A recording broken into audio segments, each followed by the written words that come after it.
My wedding planner sister wanted me to add 45 minutes to my emergency response time just so she could host an engagement party with exposed brick walls. Original post.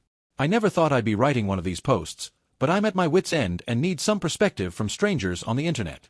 I'm Marcus, 31M, a firefighter with Station 19 in downtown Seattle.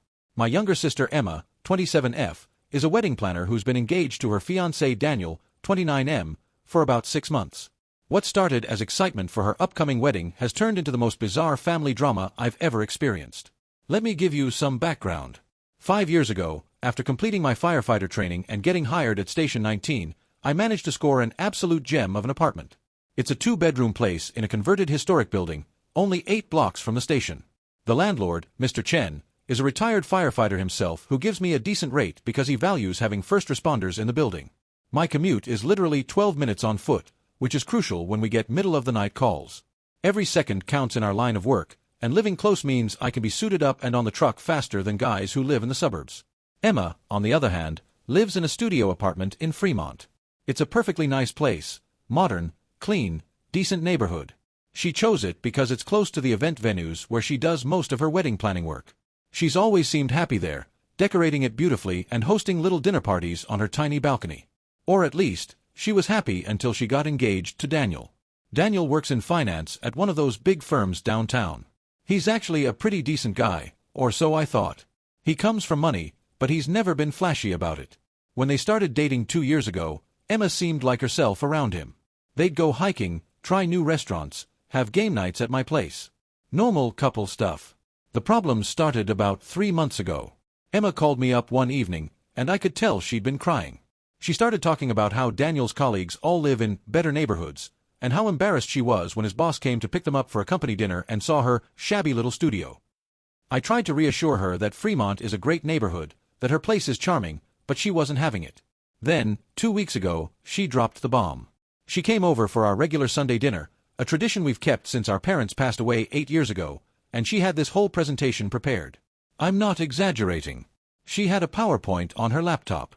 Marcus, she started, setting up her laptop on my dining table, I have a proposition that's going to benefit both of us. The first slide was titled, Strategic Housing Optimization. I should have known right then this was going to be insane. She went on to explain her brilliant plan. We would swap apartments. She and Daniel would take my 2-bedroom place near the station, and I would move into her studio in Fremont. Her reasoning? Daniel's colleagues and family would be impressed by the historic building and the prestigious address near downtown. Meanwhile, I'm single and don't need all that space, and Fremont would be fun and trendy for someone my age. I sat there, stunned, as she clicked through slides showing the benefits for me: closer to nightlife, younger neighborhood, lower utilities. She completely glossed over the fact that her studio is 35 miles from Station 19. With traffic, that's a 45-minute commute on a good day, over an hour during rush hour. Emma, I said, trying to stay calm, I need to live close to the station. When we get called out for a 5-alarm fire or a major accident, every minute matters. I can't add 45 minutes to my response time. She waved her hand dismissively. You're being dramatic. Lots of firefighters commute. Besides, this is for my wedding, Marcus. Don't you want me to be happy? That's when I started to get frustrated. Your wedding? What does where you live have to do with your wedding? She explained that Daniel's family is very traditional, and that they've been making comments about her living situation. His mother apparently said something about how a proper wife should be able to provide a proper home, and his sister made snide remarks about Emma still living like a college student. So tell them to mind their own business, I said. Or better yet, let Daniel deal with his family. Emma's face turned red. You don't understand the pressure I'm under. Everyone in Daniel's circle has these perfect lives, perfect homes. I'm already the girl from the wrong side of the tracks to them. Dad was a mechanic, Mom was a teacher. I'm just trying to fit in, to show them I can belong in their world. That hurt. Our parents were incredible people who worked hard and loved us fiercely. There's nothing wrong with where we came from, Em. Easy for you to say, she snapped. You're not marrying into a family that vacations in the Hamptons and sends their kids to Swiss boarding schools. You don't have his mother looking at you like you're some gold digger trying to trap her precious son. I tried to reason with her. I offered to help her find a nicer apartment, even said I'd chip in for rent for a few months. But she was fixated on my specific apartment. The building has this old-world charm, exposed brick walls, original hardwood floors. It photographs beautifully, which apparently matters for the engagement party she's planning to host. The conversation ended with her storming out, but not before saying, "I can't believe you're being so selfish. After everything I've done for you, you can't do this one thing for me." Everything she's done for me? Emma is my sister and I love her, but this was revisionist history. When our parents died, I was 23 and had just finished college. I took a gap year to handle the estate, support Emma through her senior year of high school, and make sure she could go to college debt-free using our parents' life insurance. I've been her emergency contact, her shoulder to cry on, her moving crew every time she's changed apartments. Since then, she's been blowing up my phone. Text messages ranging from guilt trips, "Mom would be so disappointed in you," to outright manipulation, "Daniel's family already thinks you're a loser, this just proves it," to attempted bribery, "I'll pay your rent for 3 months. Yesterday, she sent me a photo of a wedding venue with the caption, "Might have to downgrade since I'll be too embarrassed to have the engagement party in my tiny studio. Hope you're happy." The thing that really gets me is that this doesn't even sound like Emma. My sister was never materialistic. She was the girl who spent her college spring breaks volunteering, who cried happy tears when she got her first apartment because she was so proud of her independence. Now she's acting like her entire worth is tied to my apartment's exposed brick walls. Daniel has been suspiciously absent from all of this. When I texted him to grab a beer and talk, he said he was too busy with work, but that he supports whatever Emma thinks is best. That seemed weird. We've always gotten along well, and he's never been the type to avoid confrontation. My best friend at the station, Captain Rodriguez, says Emma is showing classic signs of manipulation and that I need to hold firm. My buddy Jake thinks I should offer a compromise, like letting her use my place for the engagement party but not actually moving. Emma's best friend, who reached out to me privately, said Emma has been stressed about wedding stuff, but that this seems extreme even for her. I feel like I'm going crazy. Am I really being selfish for not wanting to add 45 minutes to my emergency response time? For not wanting to give up the apartment I've worked hard to maintain and make a home? The location isn't just convenient, it's practical for my job, where being able to respond quickly can literally mean the difference between life and death for someone. But then I think about Emma, my little sister who I've always tried to protect and support. Is she right? Is this what she needs from me to feel secure in her new life? Or am I enabling something unhealthy by even considering this? I don't know what to do. The wedding is in 8 months, and she says she needs to move soon to establish herself before meeting more of Daniel's extended family. I'm starting to dread her calls, and I hate that this apartment thing has put such a strain on our relationship. So, Reddit, am I the asshole for refusing to trade apartments with my sister so she can impress her fiancé's rich family? How do I handle this without losing my sister? Update 1, 2 weeks later. Holy shit, Reddit. I didn't expect my post to blow up the way it did.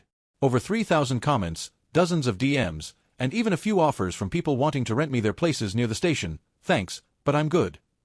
I've read every single comment, and while opinions varied, the overwhelming consensus was that I needed to stand firm and figure out what was really going on with Emma. You were right. There was definitely more to this story. First, let me address some common questions. Yes, this is real. No, Emma doesn't have a history of mental illness or manipulation. Yes, our parents really did die 8 years ago, car accident, drunk driver. No, I'm not leaving out some horrible thing I did to her. And for those who asked, Captain Rodriguez is actually Captain Maria Rodriguez, a badass woman who's been with the department for 15 years and has become something of a mentor to me. So here's what happened after my post. The day after I posted, Captain Rodriguez noticed I was off during our shift. I nearly missed a gear check, and I was distracted during our morning briefing. She pulled me aside after lunch.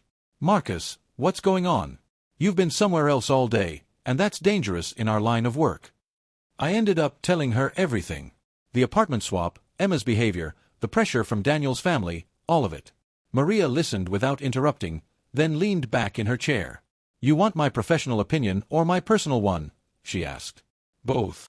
Professionally, you absolutely cannot move 45 minutes away from the station. Your response time is part of what makes you an asset to this team. We've had situations where you being close meant you could get here to drive the truck when Johnson was sick, or help with equipment prep on your off days. That proximity isn't just convenient, it's part of your value to the department and the community we serve." She paused, then continued. "Personally, your sister is in crisis, but not the kind she thinks. This isn't about an apartment. Something bigger is going on, and giving in to this demand won't fix it. It'll just enable whatever's really happening." Then Maria did something unexpected. She offered to role-play the conversation with me. I've got 3 daughters, she said. I've had my share of difficult conversations about boundaries. Let's practice. We spent an hour with Maria playing Emma, throwing every guilt trip and manipulation tactic at me while I practiced staying calm and firm. She taught me phrases like, "I love you, and my answer is still no. Your housing situation is not my responsibility to fix. I understand you're stressed, but this isn't a reasonable request. Let's talk about what's really bothering you." The key, Maria said, was to stay boring. Don't get angry, don't get defensive, don't over-explain. Just be a broken record of calm, firm boundaries. 2 days later, Emma called again. This time, I was ready. "Marcus, I really need to talk to you about the apartment." "Emma, I love you, and my answer is still no." There was silence on the other end. Then, "You've been talking to someone." "I've been thinking about what's best for both of us. Trading apartments, isn't it?" She launched into a tirade about family loyalty, about our parents' memory, about how I clearly didn't want her to be happy. I just kept repeating variations of my practiced phrases. Finally, she said something that made everything click. "Fine. When Daniel's mother humiliates me at the engagement party, when she makes those little comments about how quaint my place is, when his sister laughs about me behind my back, that's on you. I'm trying so hard to be good enough for them, and you won't even help me." "Emma," I said gently, "why are you marrying into a family that makes you feel not good enough?" The silence stretched so long I thought she'd hung up. Then I heard her crying. "I don't know," she whispered. "I don't know anymore. Everything's so messed up, Marcus. I love Daniel, but his family, they're horrible to me. And he just says I'm being too sensitive, that I need to try harder to fit in. The apartment thing was his mother's idea. She said if I lived somewhere more appropriate, it would show I was serious about rising to their level." My blood was boiling. "Daniel's mother suggested you take my apartment?" "Not specifically yours. She just said I needed to figure out my living situation before the wedding. Daniel agreed, said it would make things easier with his family if I lived somewhere nicer. When I told him about your place, he said it was perfect, that you'd understand because family helps family." "Emma, has Daniel offered to help you get a nicer place? To stand up to his mother? To do anything besides pressure you to somehow magically upgrade your life?" More crying. "He says once we're married, it'll be different. That his family just needs to see I'm worthy of the family name." I wanted to drive over there and shake some sense into her, but I remembered Maria's advice about staying calm. "You're already worthy, Em. You don't need a different apartment or their approval. You need a partner who sees that." We talked for another hour. Emma admitted that the wedding planning had become a nightmare, with Daniel's mother vetoing all her choices as too middle class, and his sister constantly making snide comments about her ring being modest. Daniel, instead of defending her, kept telling her to be patient and try harder. I convinced her to come over for dinner that weekend. Just us, no PowerPoints, no apartment talk. Just brother and sister, like old times. That Saturday, Emma showed up at my door looking exhausted. She'd lost weight, had dark circles under her eyes, and her usual spark was completely gone. We ordered Thai food from our favorite place and sat on my couch, eating straight from the containers like we used to do when we were kids. "I don't know how everything got so complicated," she said, picking at her pad thai. "When Daniel and I started dating, he loved that I was independent, that I had my own career and my own place. His ex was this trust fund girl who'd never worked a day in her life, and he said he loved that I was different. So what changed? His family happened. Once we got engaged, it was like a switch flipped. Suddenly, everything about me needed to be improved. My apartment, my car, my clothes, even the way I talk. His mother gave me a book on etiquette for Christmas, Marcus. Etiquette. We talked until 2 a.m. Emma admitted she'd been so caught up in trying to become what Daniel's family wanted that she'd lost sight of who she actually was. The apartment swap wasn't even the worst of it. She'd been considering taking out loans for designer clothes, had been practicing a different accent, and had even looked into legally changing her last name before the wedding to something less ethnic. Our last name is Martinez. "What do you think Mom and Dad would say if they could see me now?" she asked. "They'd say they loved you no matter what, but they'd probably also ask where their real daughter went and what you did with her." Emma laughed for the first time in what felt like months. "Remember when Mom used to say that the right person would love us for exactly who we are? Every time we complained about being single. I really thought Daniel was that person." "Maybe he still can be," I said, though I doubted it. "But not if you have to destroy yourself to fit into his world." Emma left that night with a lot to think about. She promised to talk to Daniel honestly about how his family made her feel and to stop the apartment swap campaign. She also agreed to see a therapist, someone who could help her work through why she'd been so willing to erase herself for someone else's approval. As for me, I went to my next shift feeling lighter. Maria gave me a knowing nod when she saw me. Conversation went well. Better than expected. Thanks for the coaching. Anytime, Marcus. Family is complicated, but boundaries are essential. You did good. I thought that was the end of it. Emma would work things out with Daniel, I'd keep my apartment, and we'd all move forward. But if Reddit has taught me anything, it's that there's always another update coming. Final update, 2 months later. Reddit, this is my final update, and what a wild ride it's been. I know a lot of you have been invested in this story, and I finally have closure to share. Buckle up, because this ending isn't what anyone expected, especially me. 3 weeks after my last update, I was just getting off a 24-hour shift when my phone rang. It was Daniel. This was the first time he'd reached out directly since this whole mess started, and I almost didn't answer. But curiosity won. Marcus, it's Daniel. I need to talk to you. Can we meet? His voice sounded different, tired, strained. I agreed to meet him at a coffee shop near the station. When Daniel walked in, he looked rough. Usually polished and put together, he was unshaven, wearing jeans and a wrinkled t-shirt. He sat down across from me and immediately said, "I owe you an apology. A massive one." Before I could respond, he continued, "I need to tell you the truth about the apartment situation. First, I never asked Emma to get your apartment. I didn't even know about her plan until after she'd already asked you. When she told me about it, I thought it was insane." I stared at him. "But Emma said you supported it, that your mother suggested she needed a better living situation." Daniel rubbed his face. "My mother did make comments about Emma's apartment. She makes comments about everything. It's what she does. But I never told Emma to do anything about it. When Emma came to me with this plan to swap apartments with you, I told her it was unnecessary. But she was so convinced it would solve all our problems with my family that I took the coward's way out. I said I supported whatever she wanted instead of shutting it down like I should have." "Why are you telling me this now?" I asked. "Because Emma and I broke up 2 weeks ago. Temporarily," he added quickly. "Or at least, I hope it's temporary." He went on to explain what had happened. After Emma's conversation with me, she'd gone to Daniel and told him she couldn't keep trying to change herself for his family. She expected him to argue, to convince her to keep trying. Instead, Daniel had broken down completely. "I told her everything," he said. "How my mother has controlled every relationship I've ever had. How she drove away my college girlfriend by constantly criticizing her. How my ex before Emma literally developed an eating disorder trying to meet my mother's standards. I thought Emma was different, stronger. But when I saw her destroying herself and her relationship with you just to try to please my family, I realized I was letting it happen again." Daniel had apparently gone to his parents' house that same night and had the confrontation of a lifetime. He told his mother that her behavior toward Emma was unacceptable, that her constant criticism and manipulation had to stop, and that if she couldn't respect the woman he loved, she wouldn't be part of their lives. "My mother laughed," Daniel said bitterly. "She actually laughed and said Emma would never be good enough for our family. That's when I realized something. The problem was never Emma or any woman I dated. The problem was my family. And more importantly, the problem was me for never standing up to them." Daniel moved out of his family's guest house. Yeah, he'd been living in their guest house at 29, which explained a lot. Cut financial ties with them, and told Emma he wanted to start over. But Emma, understandably, needed time to process everything. "We've been going to couples therapy," Daniel said. "Both together and separately. It's been eye-opening. I had no idea how toxic my family dynamic was because it was all I'd ever known. The therapist helped me see that I was essentially asking Emma to deal with abuse from my family while I stood by and did nothing." "Why didn't you say anything when she was trying to get my apartment?" I asked.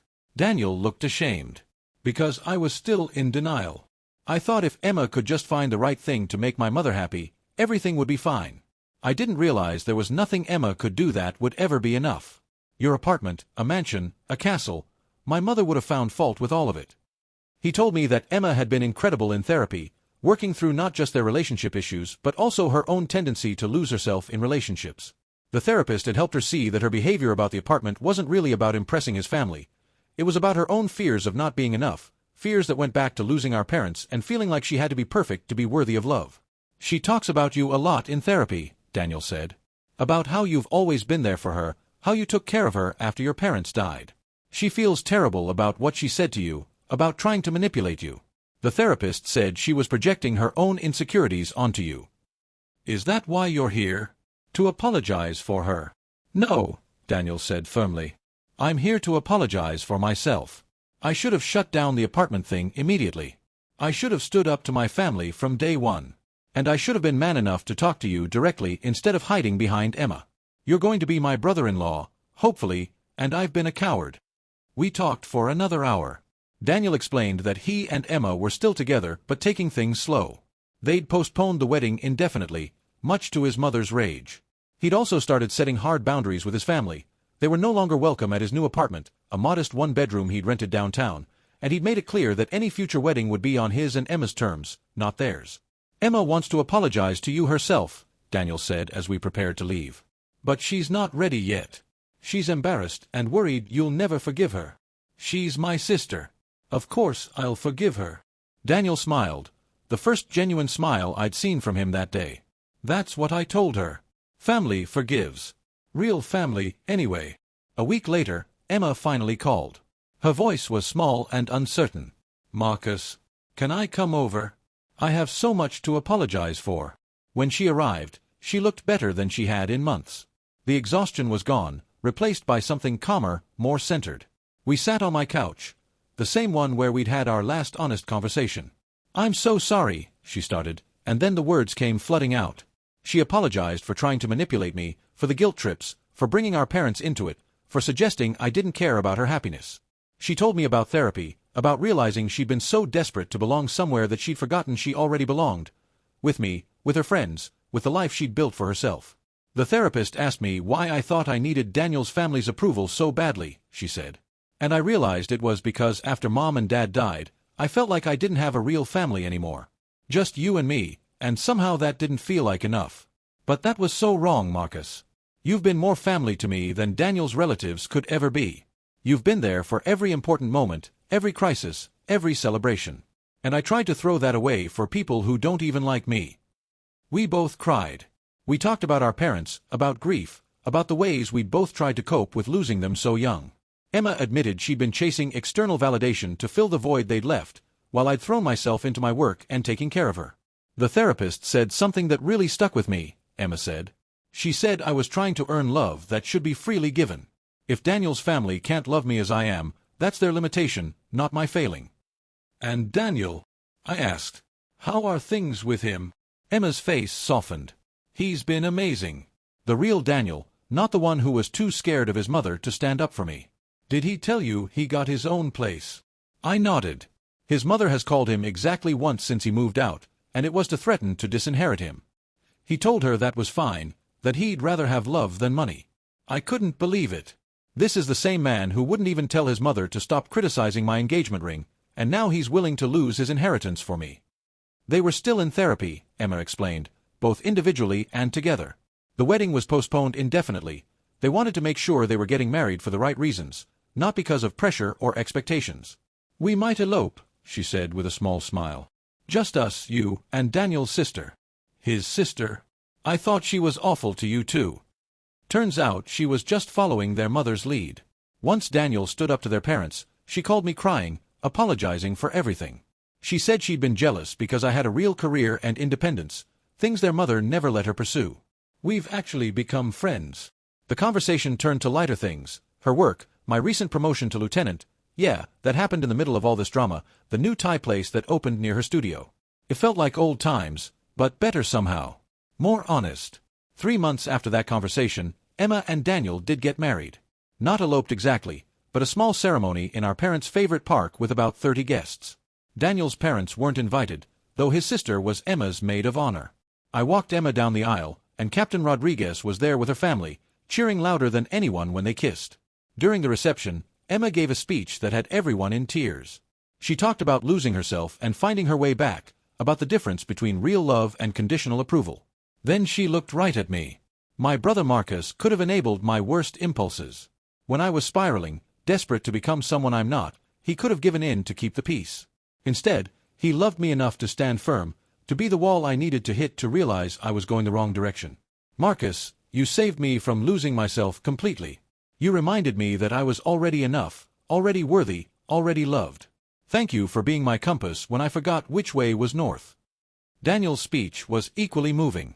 He apologized publicly to me for his cowardice, thanked me for protecting Emma when he'd failed to, and promised to spend the rest of his life making sure Emma never again felt like she needed to change for anyone. The apartment. I still live there, 8 blocks from the station.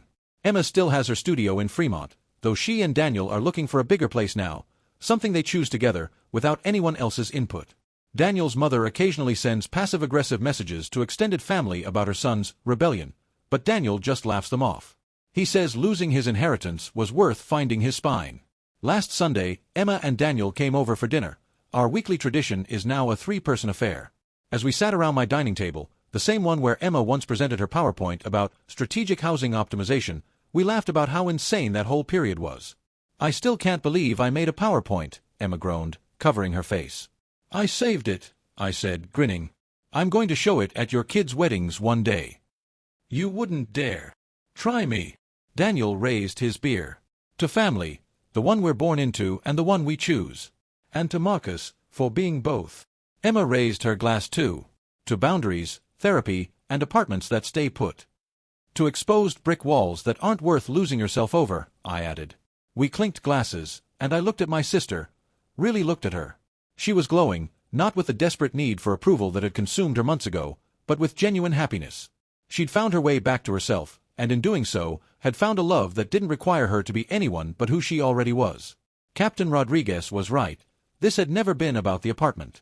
It was about Emma learning that she was enough, Daniel learning to stand up for what mattered, and me learning that sometimes the most loving thing you can do is refuse to enable someone's self-destruction. My apartment is still mine, 8 blocks from Station 19, with its exposed brick and hardwood floors. But more importantly, I got my sister back, the real Emma, not the one trying to contort herself into someone else's idea of worthy. And despite everything, or maybe because of it, our family is stronger than ever. Sometimes the best gifts are the ones we refuse to give. To everyone who commented on my original post telling me to hold firm, thank you. You helped me save my sister from losing herself, and that's worth more than any apartment could ever be.